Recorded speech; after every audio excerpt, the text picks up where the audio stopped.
tardes. Buenas tardes.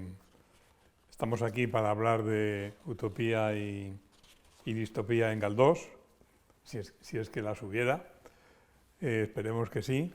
Y si quieres, Soledad, empiezas a hablarnos de la utopía. Bueno, si tú me quieres. habías comentado, Manolo, que tenías una idea un poco clara, más o menos, de cómo podía encajar la idea de utopía y distopía en Galdós. Así que te devuelvo la pelota y empieza tú, que era como me habías comentado, que lo tenías ya preparado más o menos. Bueno, la verdad es que las utopías ahora han entrado en descrédito, primero porque casi todas las utopías grandes llevan a la dictadura, ¿no? Pero no siempre fue así. Hubo un tiempo en que, si no las grandes utopías, por lo menos la intención de mejorar el mundo, de irlo cambiando poco a poco, que no es una utopía, sino casi lo contrario, pues ha ido tomando cuerpo, ¿no?, sobre las grandes utopías. El inventor de la utopía, por lo menos de la palabra, es Tomás Moro, con su ciudad utópica y todo eso, ¿no?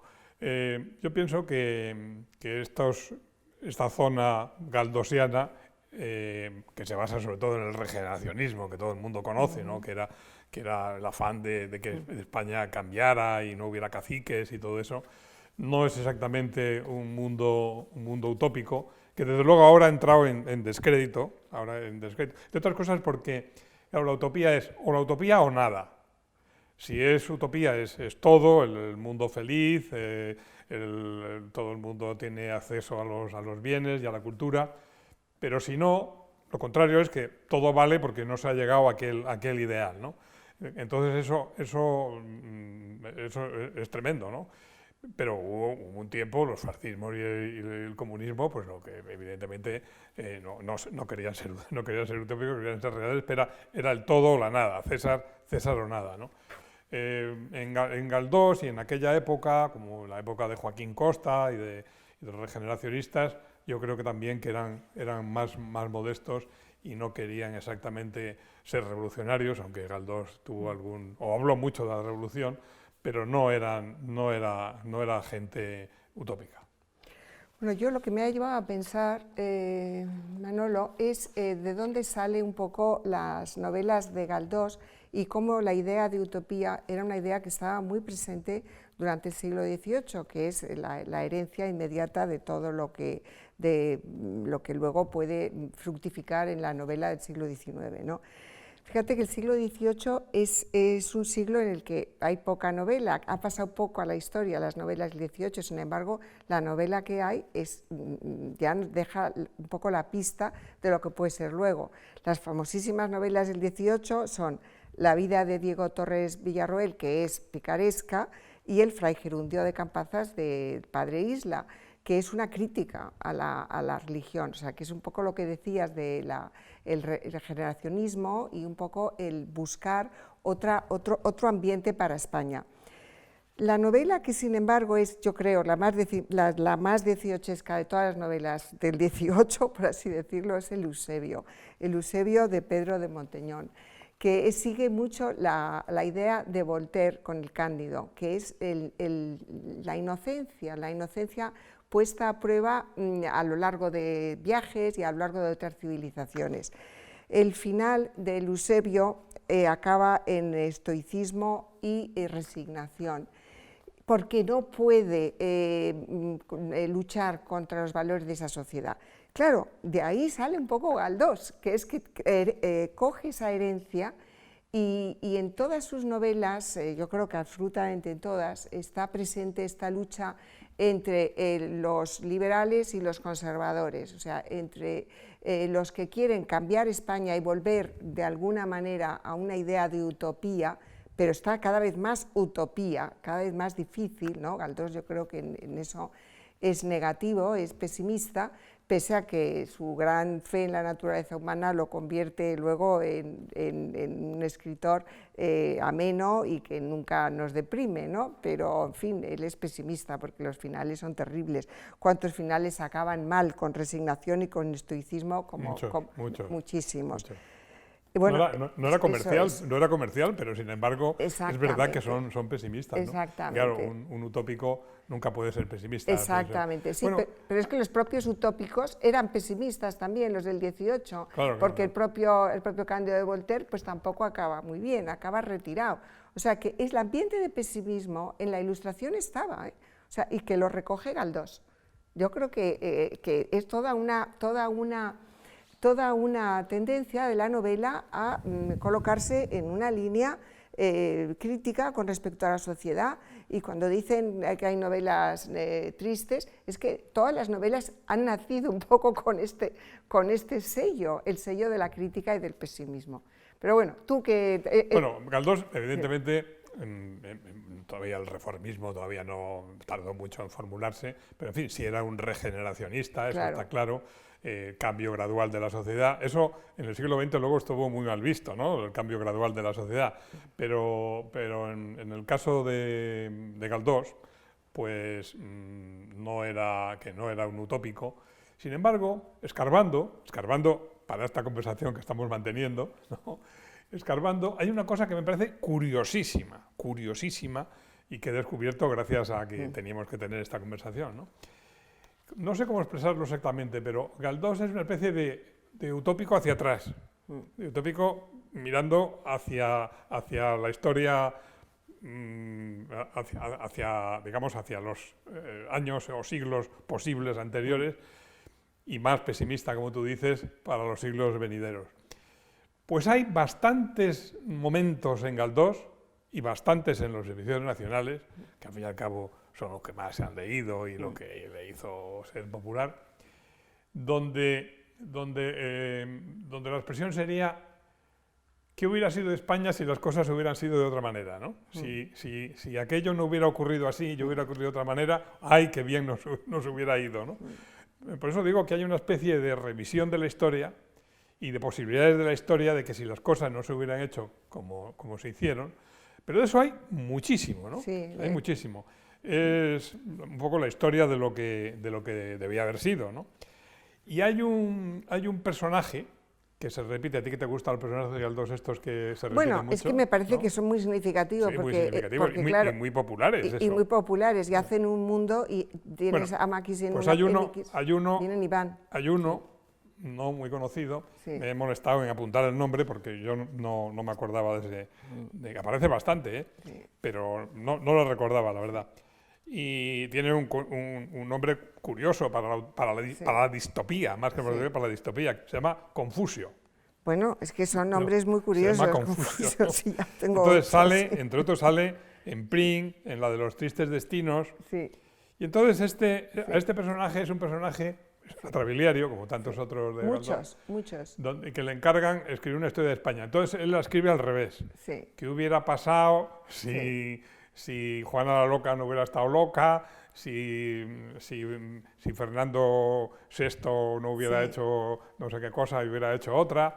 Entonces ese personaje de Confusio, que es un personaje claramente un poco con un toque loco, ¿no?, escribe la historia de España de lo que podía haber sido si no hubiera salido todo tan mal, ¿no?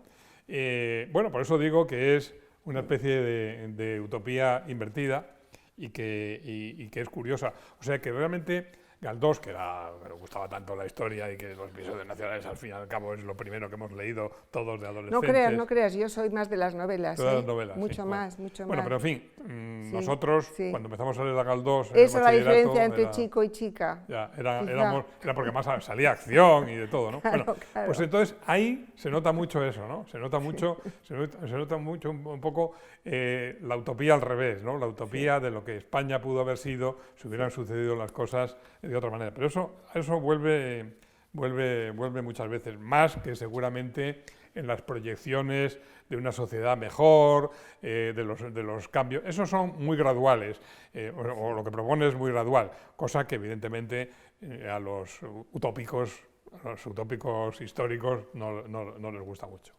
Sí, bueno, es que yo creo que lo que Galdós hace en los episodios nacionales es una cosa, que es una crónica, y ahí puede dejar su sentido de la historia y lo que podía haber sido, Y luego, sin embargo, en la ficción lo que hace, ahí se desnuda más, en definitiva, porque no sigue un esquema, ¿no? Es más libre, ¿no? Entonces, yo creo que ahí podemos leer más en la mente de Galdós, por lo menos en la parte que a mí me interesa siempre, que es la ficción y la invención, de lo que él tiene en la cabeza. Y yo creo que él es un justiciero, él quiere impartir justicia a su medida, ¿no? Y por eso yo creo que todas las novelas de Galdós tienen finales siempre dramáticos, siempre distintos, son muy variopintos, desde luego hay mucha muerte, hay mucha locura, suicidios. Es como una sensación de que esta España en la que está describiendo, esta clase media, que es la que a él la saca las novelas, la que es su materia novelística, aparte que también es la clase que le lee, ¿no? Pues que los lectores en este momento se convierten, la clase media entra en la lectura, pero de una manera pues muy importante, ¿no? Entonces, esta clase está como abocada, como no pase algo en este país, esta clase social está abocada al horror, ¿no? ¿No crees? Bueno, tú que hiciste, bueno, queríamos hacer aquí en la Academia el ciclo del cine, de las novelas que se habían pasado al cine, se habían adaptado. Cuéntanos un poco cuál era tu proyecto. En el cine han encontrado bastante voluntad de cambio histórico, ¿no? Sobre todo de costumbres. Lo que estaba claro, digo porque ya llevamos un rato hablando y no ha salido una de las cosas fundamentales de Galdós, no nos ha salido, es que era anticlerical. O sea, él pensaba que los males de España venían sobre todo por la religión, o por lo menos una religión falseada, ¿no?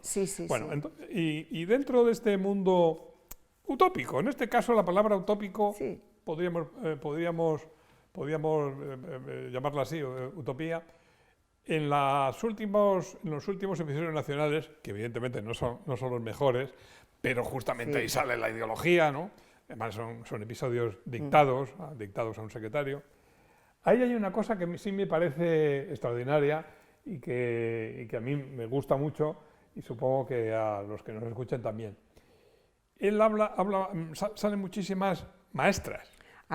Salen muchísimas maestras. Curioso. Las mujeres. Entonces, en la Primera República, el episodio llamado Primera República y algunos de los que siguen, una de las cosas de sus apuestas por el futuro, un futuro real, no utópico, es que un día habrá muchas maestras, y dice así textualmente, y esas maestras enseñarán a otras miles y miles de maestras y cambiarán el país. Pero fíjate que dice maestras, ¿eh? O sea que son mujeres, ¿no? Y luego salen también muchas institutrices, muchísimas. Y bueno, esas casi siempre son personajes positivos, ¿no? Eso sin sombra de mal alguno. Pero esa apuesta por el futuro, por la maestra, es una parte optimista del mundo de Galdós. Yo creo que es que las heroínas de estos novelistas, estoy pensando también en Baroja, que es inmediatamente posterior y que conviven en sus novelas, pero que en fin es posterior. Es que las mujeres independientes les fascinan a estos escritores. No solamente están las mujeres estas como la de Beringas, que es carcundia, como se diría, ¿no? Y allí él pone su inquina anticlerical con estas mujeres, las beatas, como luego acaba Tristana, sino que están estas mujeres, como tú dices, las maestras, las institutrices, que estarán también en la obra de Baroja. La mujer independiente les fascina y son, yo creo que los novelistas que empiezan a ver que esta sociedad, como dices, ya atisba unos cambios, que ya no es lo que era, ya no está compuesta solo por la de Beringas como media, ¿no? Que ya hay otra clase de mujeres. Sí, que no es Doña Perfecta, y Doña Perfecta, Gloria, Marianela. Son personajes femeninos odiosos junto con los curas. Pero sin embargo, la gente joven, estudiosa, salen también muchos, entre los personajes masculinos, muchos ingenieros, y todos los ingenieros, igual que también a veces en Baroja con alguno que viene que es inglés y cosas que es inglés, entonces, los ingleses aparecen mucho. Son personajes modernos y modernizadores. Efectivamente, los ingleses, los extranjeros Están ahí los extranjeros, estoy pensando, yo creo que es en Gloria, no sé si lo tengo apuntado, pero es que viene y se enamora de una hija de una señora de estas insoportables, devota, pura representación de lo más retrógrado, y acaba este amor con este inglés que acaba fatal, ¿no? Pero que es verdad que los vientos del extranjero también están presentes. Y para ser feliz, muchas parejas, porque también hay un mundo de pareja que se busca y tal, hay casi... Porque de Galdós cree mucho también en el mundo del trabajo.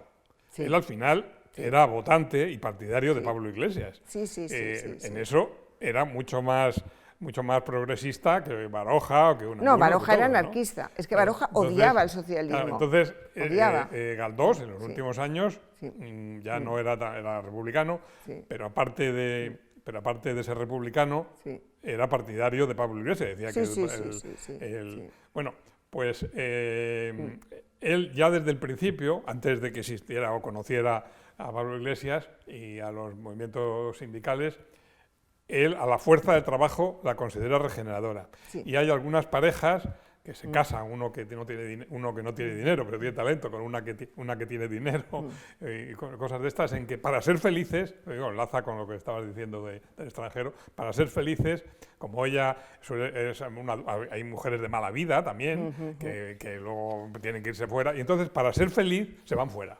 Se ve que en España no era posible que una traviata se casara con uno de clase social ascendente, entonces para ser felices iban a París. O sea que por otra parte a mí debía ser bastante cierto que había que irse de la sociedad esta progresa, ¿no? Pero en fin, lo que sí atraviesa todo es el anticlericalismo, que para eso que le costó muchos disgustos. Eso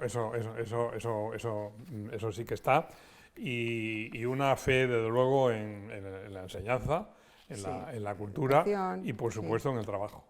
Sí, pero hay una gran también, es verdad lo que dices, pero creo que la parte crítica en sus novelas predomina por encima de la fe. Bueno, es que si... La amargura que le da esta España dura, cerrada, eso está por encima, porque así, tal y como lo estamos diciendo, parece que es el gran optimista con respecto a estos nuevos valores. No, sus novelas son dramáticas, acaban siempre, y cuando acaban bien, acaban mal. Quiero decir que acaban, a lo mejor no muere nadie en el caso de Tristana, no, pero el amante se casa, ella se queda coja, se casa con el que le mantenía, sí, y se convierte en un matrimonio aparentemente feliz, acaba así. ¿Son felices? ¿Quién sabe? Claro, se está viendo que no son felices. No, además, o sea, que es tremendo. Hay que reconocer una cosa, Soledad. Hay que reconocer que esto hay que decirlo con mucho cuidado, porque no cae bien, pero es verdad. Las novelas de Galdós más ideologizadas son peores. Mucho peores, efectivamente. O sea, las que demuestran una tesis, sus tesis, digamos, republicanas y regeneracionistas, a veces ya se lo reprochaba a Menéndez Pelayo, ¿no? Desde otro punto de vista, pero es verdad que Doña Perfecta o La familia de León Ros, que yo leía de pequeño, y me gustaban mucho porque eran anticuras, y eso me gustaba, me llenaban de felicidad. Pero es verdad que las novelas ideologizadas son peores que esas novelas como Fortunata y Jacinta o Miau, que le salían del alma y que eran sobre todo del deseo, y dentro del deseo carnal. Eso lo bordaba. Eso lo bordaba, sí, eso lo bordaba, aunque había que decir una cosa que a mí me impresiona mucho.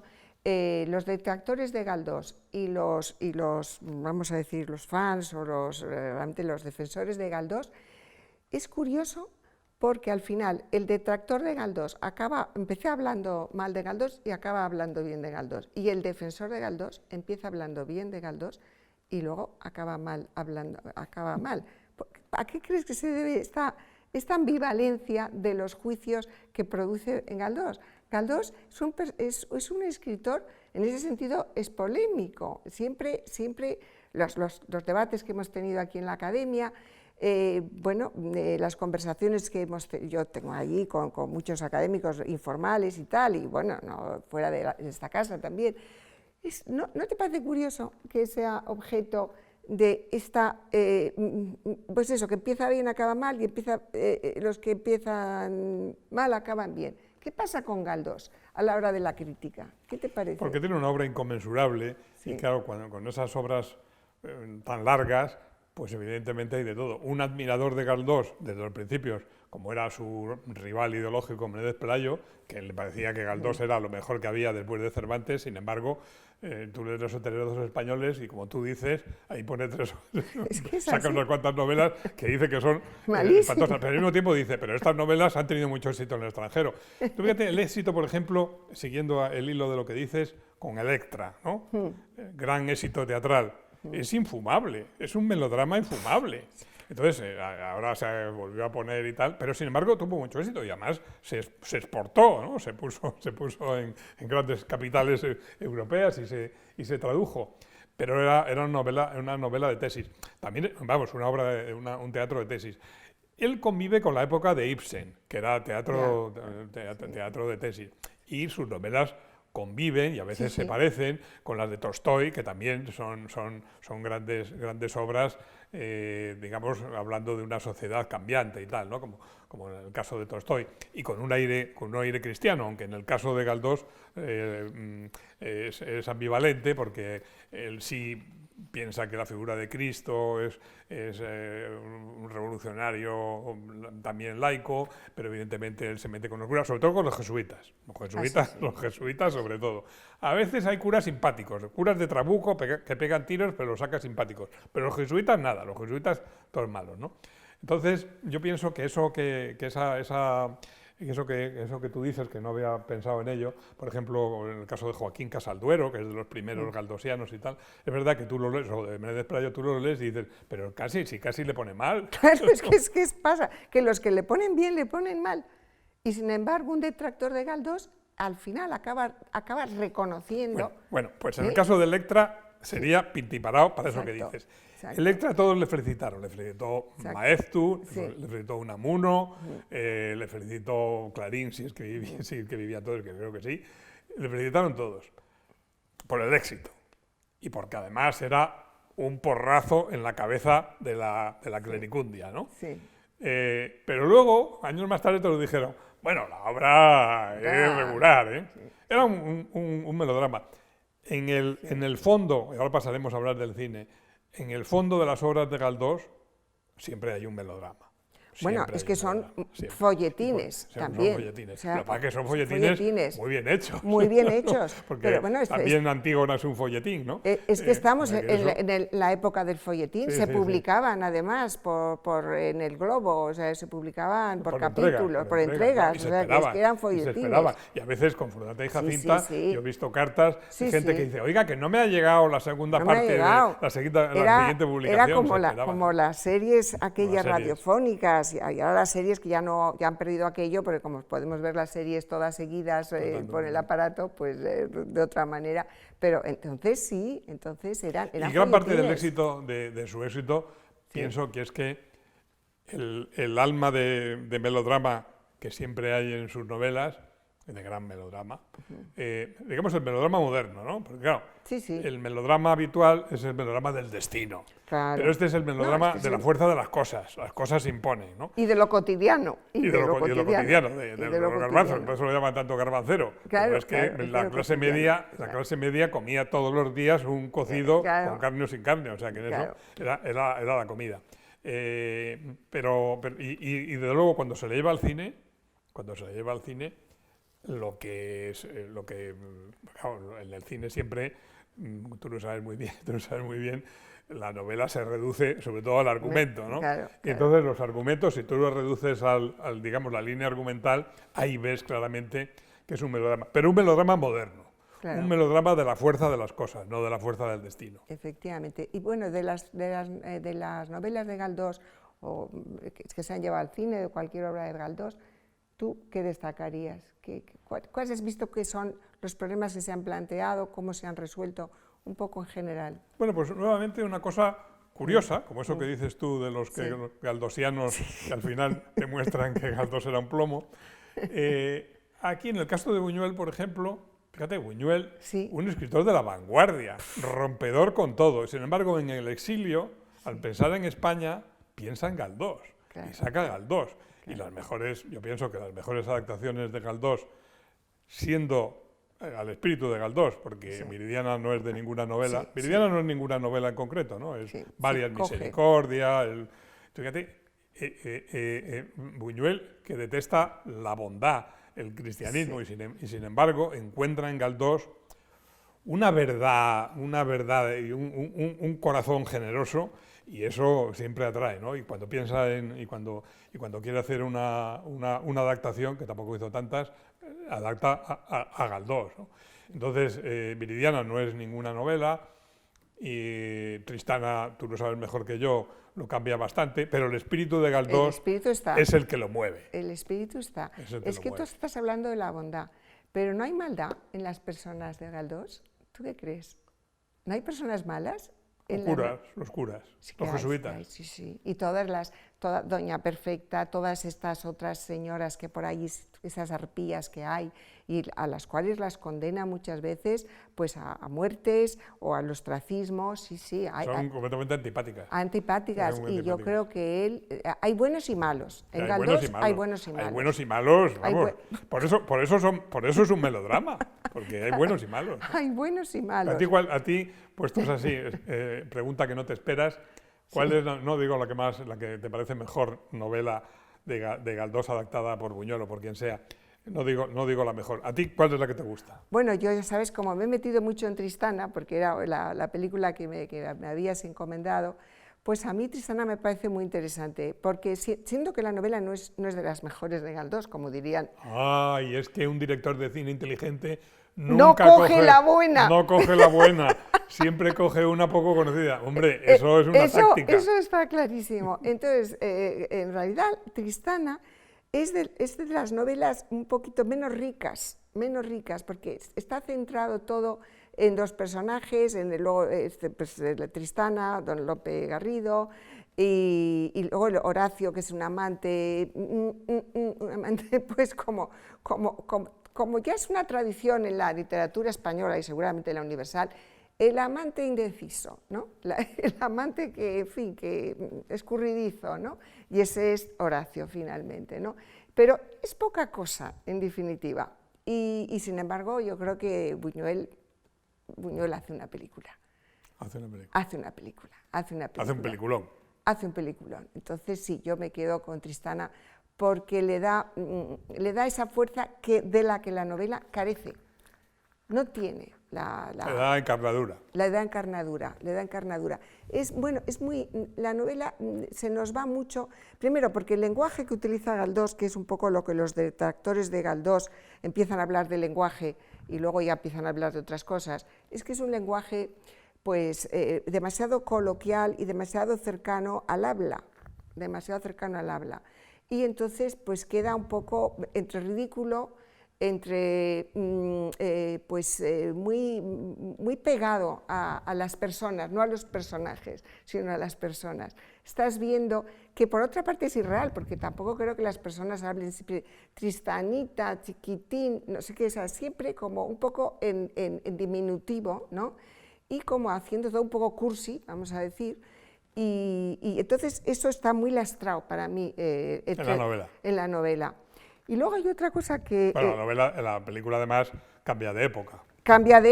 Que eso también creo que fue una imposición que le hizo Catherine Deneuve, no lo sé. No creo. Pero creo que ella quería salir con Catherine Deneuve, claro, aunque el personaje en principio es desagradable porque es una coja, pero claro, una coja que es Catherine Deneuve, pues es una coja distinta, ¿no? Es la de aquello de qué piernón tiene la coja, pues eso. Sí. Bueno, Tristanita era monísima, era ideal. Por La de la novela. La de la novela, ¿eh? La de la novela no le iba a la zaga de Catherine Deneuve, ¿eh? Yo sí que la veo que era una chica, una monada de chica, tal y como la porque él diría monada, como estoy diciendo yo ahora, monísima diría, porque él tiene este lenguaje, ¿no?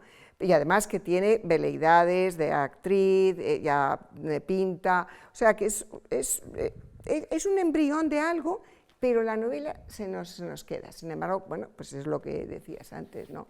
Luego hay una cosa que también me ha llamado la atención en esta relectura un poco de las novelas de Galdós, es la importancia de la correspondencia, de las cartas. Es impresionante, está en todas, hay cartas y cartas y cartas.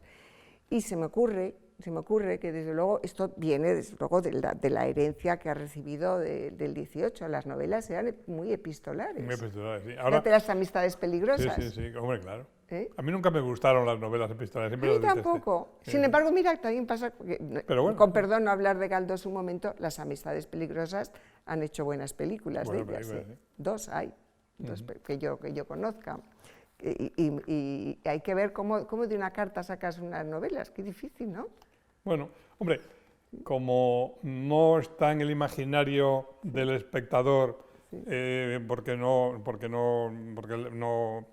la lectura de eso es un poco imaginada, pues entonces te da más libertad al guionista. Sí. Para no decir, para que no le digan que ha traicionado la novela, sí. Porque como no había nada que traicionar, no hay paisaje. Pues entonces ya, no hay paisaje. Entonces en eso yo pienso. Pero fíjate, en las novelas, en las películas de Buñuel, en casi todas, incluso las que no son una cosa de Galdós, hay un mundo galdosiano, anticlerical, sí. Generoso en el fondo. Se ve que Buñuel quiere mucho a unos personajes y a otros los detesta, pues como en Galdós, ¿no? Y desde luego yo pienso que coger a Tristana, no muy conocida para poder, no Fortunata de Jacinta, sino que Tristana, por ejemplo, ¿no? Porque pues le permite una gran libertad, pero él yo pienso que el espíritu de Galdós está ahí. Yo creo que es galdosiano. Por lo menos es el que inflama la llama. Sí. Yo a Galdós, a Buñuel lo veo que tiene una parte galdosiana, porque mira, hay una cosa que Galdós hace muy bien, escalofriantemente bien, para mí, escalofriantemente, que es describir la miseria. La miseria la aborda. Parece duro decirlo así, pero es que lo hace. Todas las descripciones de los pobres, de la pobreza, cuando empieza Misericordia, en el atrio de la iglesia, en Tristana, los huérfanos que cuando salen de recreo y recorren, van de recreo y los llevan a unas avenidas, no sé a dónde los llevan, a la Castellana, creo. Bueno, es tremendo como lo describe, esa miseria, claro, engarza con Buñuel, porque a Buñuel también es un artista enamorado de algún modo de la potencialidad visual de la miseria. ¿No crees que hay algo de eso?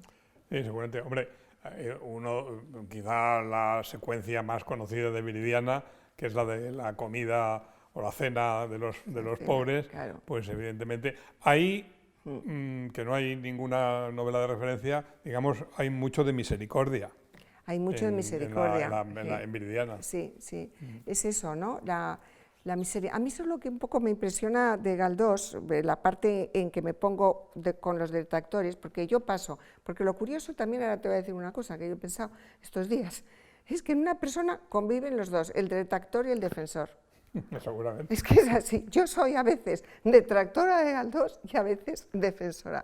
Y entonces cuando soy detractora de Galdós, veo que tanta miseria que lo describe, dices, bueno, ¿y qué vas a hacer con esto? Hombre, no me dejes así las cosas, me describes esta miseria, ponme un final para esta miseria. Y sin embargo, no te lo pone. Eso, hombre, me indigna un poco, las cosas como son. No sé. No, es verdad que él es un gran pintor de cuadros, sí. de cuadros realistas. Sí. Yo confieso, igual confesión por confesión, a mí hay una novela de Galdós que me gusta, de la que no he podido librarme nunca. O sea, que es una novela con la que puedo tener pesadillas, que es Miau, que por cierto no se ha llevado al cine. No. Pero Miau a mí me resulta una novela casi, o unos personajes, o una situación casi obsesionante. Y es enormemente moderna, porque y esa sí que es distópica. Si puestos a poner rótulos, sí que es distópica, porque un niño enfermo que habla con Dios, pero que habla con Dios como hablamos con cualquiera, ¿no? Que es un Dios muy poco celeste, y que además le dice, no, mira, esto no tiene, le dice Dios, mira, esto no tiene solución, a tu abuelo le va a echar y yo no puedo hacer nada por mucho que sea Dios. Bueno, o sea que es un Dios un poco especial. Y luego que termina, en fin, no creo que hagamos, nada. por decir el final, que con un suicidio, un suicidio terrible. Bueno, a mí es una novela que si yo tuviera que llevar al cine una obra de Galdós, no sé si me atrevería a hacerlo, pero sería Miau, porque sería realmente Miau a mí me causa pesadillas. Pero es que eso es un ambiente que Galdós lo domina, ese de la pesadilla y del abatimiento total, de ver que tus ideales no se pueden llevar a cabo, ¿no? Pero pasa en El amigo Manso, pasa en El doctor Centeno también. O sea, que esa es una cosa muy recurrente en Galdós, el que no hay salida, la sociedad sigue y sin embargo nuestros héroes los dejan pues que se suicidan, ¿no? Es bastante... ¿Cómo se concilio? Yo eso digo, ¿cómo puede ser que una cosa tan negativa, tan tremenda, tuviera tanto éxito? Bueno, él rebosaba como Cervantes generosidad. Cervantes se ve que él quiere a sus personajes, ¿no? Mucho más los quiere Cervantes, mucho más. Y Galdós también yo pienso que... Los quiere y los odia.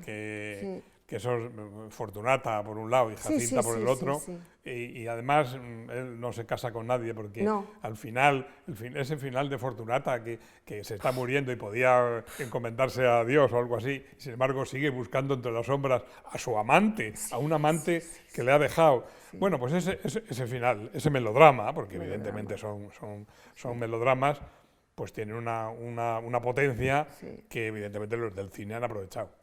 Bueno, es que yo creo que finalmente lo que has dicho es la contestación que yo me puedo dar a mí misma, dice, ¿por qué fascina Galdós cuando ya nos ponemos defensores de Galdós y entusiastas de Galdós? Porque verdaderamente sus personajes son muy fieles a sí mismos, ¿eh? O sea, verdaderamente van hasta el final y siguen queriendo al amante que no les quiere y hay algo, algunos de sus personajes, otros se dan por vencidos, pero los suicidas desde luego, los que ya, adiós mundo, ¿cuál es la que acaba así, ¿no? De ahí te quedas, ¿no? Me parece, debe ser Miau. Uno de estos, ahí te quedas, mundo, una cosa así. De eso acaban varios. O sea, que eso está bien desde el punto de vista. Y eso que decías antes que creo que te gustaba o te parecía que era muy especial en Galdós, en otros novelistas no está, pero tú lo has apuntado antes, de esos personajes que atraviesan las novelas, ¿no? Sí, estos son estupendos, pero esos configuran un mundo que... Conocemos a un personaje en una novela, luego se cobra más protagonismo en otra, luego vuelve a otra. ¿Y por qué hace eso Galdós? Porque yo creo que Galdós se mete tanto en su mundo, que su mundo es un mundo, vamos a decir, paralelo. Y eso también fascina, esa es la capacidad que yo creo que es parte de la fascinación que ha ejercido en los lectores de su época y ahora, bueno, es que ahora lee muy poca gente, desgraciadamente, pero los galdosianos pues siguen viendo allí un motivo de fascinación. Él creía en ese mundo, él creía, y entonces yo creo que a mí me dan esos personajes que unos son secundarios y unos luego aparecen en primer término, como una sensación de verosimilitud total y de una fe del escritor. Entonces, no sé cómo... Una fe en el personaje. Y en su mundo. En su mundo. Eso el lector lo agradece mucho, porque el lector cuando encuentra en una novela un personaje de otra, eso como ya lo considera un amigo, ¿no? Que pero vuelve. Es que a mí misma, que sería una lectora menos inocente, sin embargo, me encuentro a un personaje, pues Ido del Sagrario, que me parece que te lo había comentado, que yo no sé la de veces que aparece, Ido del Sagrario, que es un personaje que en principio dices, pues no va mucho, pues aparece 1000 veces, no sé dónde lo tengo. Bueno, entonces cada vez que te lo encuentras, hombre, aquí parece, yo me pongo contenta. ¿Por qué? ¿Por qué nos das alegría? Por eso, ¿no? Bueno, porque es un amigo. Porque sí. Y Es, porque es un amigo que conoces de ya antes. ese mundo se ha hecho real, ¿no? Ya ese mundo se ha hecho real. Así que, bueno, pues son cosas que tiene. Otra cosa que he reparado también en esta lectura es los telones de fondo en Galdós. Te he dicho, antes te he mencionado unos, por ejemplo, en Misericordia serían los pobres, estos en la escalinata, o sea, la miseria, en Tristana, estas filas de los pobres huérfanos. Yo, una cosa que me ha llamado la atención ahora, porque yo sabes que soy muy barogiana, es que no hay paisajes deshabitados en Galdós. Todos están habitados, muy habitados. Así como en Baroja hay paisajes, hay un atardecer. Paisajes de niebla y de niebla. Bueno, en el Quijote tampoco hay ninguna descripción de paisaje. Nunca. Sí, pero lo notas. Nunca. Eso es uno de los grandes hallazgos de un buen literato. Y sabes que está deshabitado. Está el paisaje. Y está deshabitado. Los paisajes no descritos son los mejores que pueden salir. Sí, pero los paisajes de Galdós que existen están muy habitados.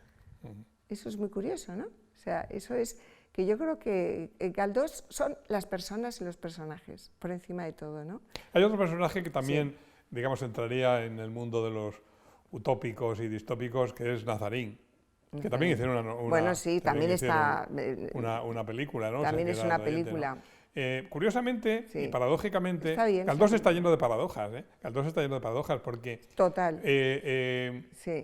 Galdós no cree en el mundo cristiano, en los valores cristianos, sabe que la bondad tampoco, y sin embargo es enormemente bondadoso. Y Nazarín es sobre todo, es una especie de Cristo Quijote, que anda por los barrios de Madrid. Es una novela itinerante como el Quijote, ¿no? De esas que van atravesando paisajes y paisajes y sitios. Y es curioso y paradójico que Buñuel, que en principio no tendría por qué gustarle este personaje, va y elige, porque lo elige él, no es un encargo, elige Nazarín, él y su guionista, ¿no? Julio Alejandro, que tenía un gran guionista español-mexicano. Pudiendo elegir otra novela o otra cosa, van y eligen Nazarín, que es un personaje que lo que expresa es la bondad. También es verdad que expresa el fracaso de la bondad. Es que la idea de fracaso de la bondad está presente en Galdós, y yo creo que eso le fascinaba a Buñuel. Es una película muy... Bueno, en Viridiana hay una escena impagable, hay una escena impagable que no está en la novela, bueno, como no está ninguna, porque no es una declaración sobre la bondad, ¿no? Se ve cómo Viridiana siente lástima de un perro que le llevan debajo de un carro, que lo llevan atado con una cuerda, ¿no? Y entonces va donde los vagabundos aquellos, se lo compra, ¿no? Y le suelta. Y entonces se va tan contenta diciendo, ya he salvado al perro. Y la cámara gira para un lado y se ve otro carro con otro perro en las mismas circunstancias, ¿no? Son las paradojas de la bondad. Pero algo tenía aquello cuando Buñuel, el epítome de la vanguardia, ¿no? el que había hecho el perro andaluz, va y en vez de elegir a Baroja, a tu querido Baroja, elige a Galdós. Sí, porque Galdós para mí casa más con Buñuel, mucho más. Baroja es más escéptico, no es Buñuel, Baroja. O sea, yo entiendo que creo entenderlo. Una vez que es así, pues tengo que hacer un esfuerzo por entenderlo, pero creo que sí. Bueno, que, porque lógicamente no hizo una ni dos. No hizo una ni dos. Y es que casa. Y yo creo que esa capacidad de ver la miseria como algo muy potente y esa complejidad de la bondad, el fracaso, todo esto de lo que venimos hablando, eso es muy buñuelesco. Es muy buñuelesco. Bueno, pues me parece que ya creo que con esto hemos cumplido. Hemos acabado, que esto es inagotable. Espero que Galdós nos perdone de las cosas que hemos dicho de él. No, yo creo que él le gustaría, pues pienso yo, la complejidad y la diversidad que de su universo, pues yo creo que a cualquier escritor nos gustaría, por lo menos a mí, que se hablara unos a favor, otros en contra, y con la complejidad de los mundos que trazan.